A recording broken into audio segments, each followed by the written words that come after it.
What, in a nutshell, is the premise of your book?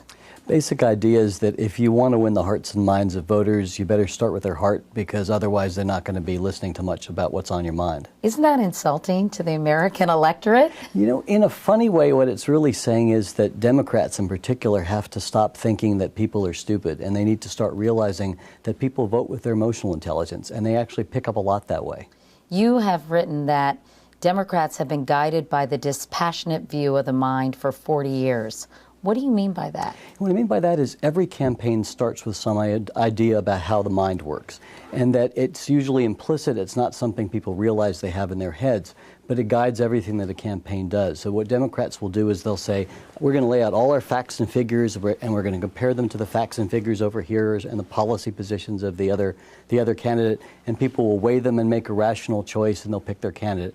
Of course, it flies in the face of everything that we know about how the mind and the brain and politics actually work. How so? What's wrong with that line of reasoning, if you will? Well, if you were thinking about how it would be that you would pick a spouse or a friend, what we typically don't do is we don't weigh, well, what's the probability of this person having this particular level of income for, say, the next, how many years is this person going to be alive, and when will he retire? That's not how we pick our spouses. It turns out it's not how we pick our presidents either. But the way we do it, actually, if you look at the data, there are three things that influence our votes.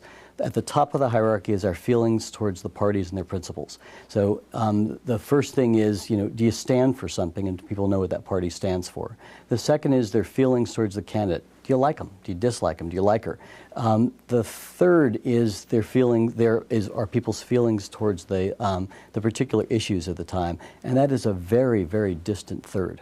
So you're saying that issues don't really matter nearly as much as sort of people's visceral feelings about where a party stands and if they like the candidate? That's exactly right. And I'll tell you why I don't think it's so crazy, or why I don't think it's so irrational, which is we're all values voters. We've had this idea that Republican voters are values voters. They vote on the basis of pro-life and of culture of life and the Second Amendment and pro-guns. And the Democrats are something other than values voters. And what I often say now to Democratic audiences, we're all values voters. I'll be sitting in a townhouse giving a talk at a townhouse in Greenwich Village. It's a multi-million-dollar townhouse, and people say, well, what's wrong with Kansas? Why are those people voting against their interests when they're voting for wealthy Republicans who will give themselves tax breaks? And I say to them, well, what's the matter with you? Why are you voting for candidates? You're only Republican tax bracket. Why are you voting for candidates who are against your interest? It's because you have values. It's because you care about things like poverty.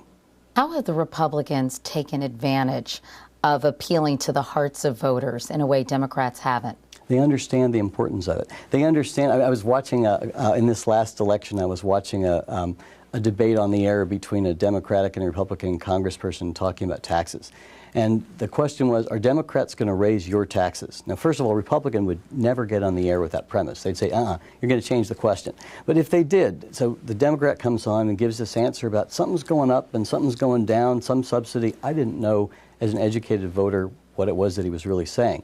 Republican comes on and she says, she's a congresswoman, she says, the difference between us, he sees this as revenue stream. We see this as your paycheck. And I looked at that and I thought, this isn't a fair fight. One of them is making up the words as he goes along, and the other one's got this set of words to use that have been market tested for their power, but also people have really thought about what would get to people here about what do taxes mean. And that's one way to get to them. You did an experiment with the way voters reacted to John Kerry and George W. Bush. What did you find? Well, what we're trying to find out is what happens. Oh, here it is over here. We're trying to find out what happens when partisans are faced with threatening information about their candidate. Do they reason about it, or do they do their best to just slip out of it? And what we found is that Democrats and Republicans do the same thing. What you see up here is parts of the brain that are very active when both Democrats and Republicans are having their brains scanned as they're confronting something unpleasant about either, this was in 2004, Kerry or Bush. Wild activity in emotion circuits in the brain, wild activity in parts of the brain that are trying to deal with emotion, saying, how am I going to get out of this? And what you don't see is activation up around here, which is the thinking circuits of the brain. And so essentially, those parts of the brain in partisans during election time are pretty much the dead zone.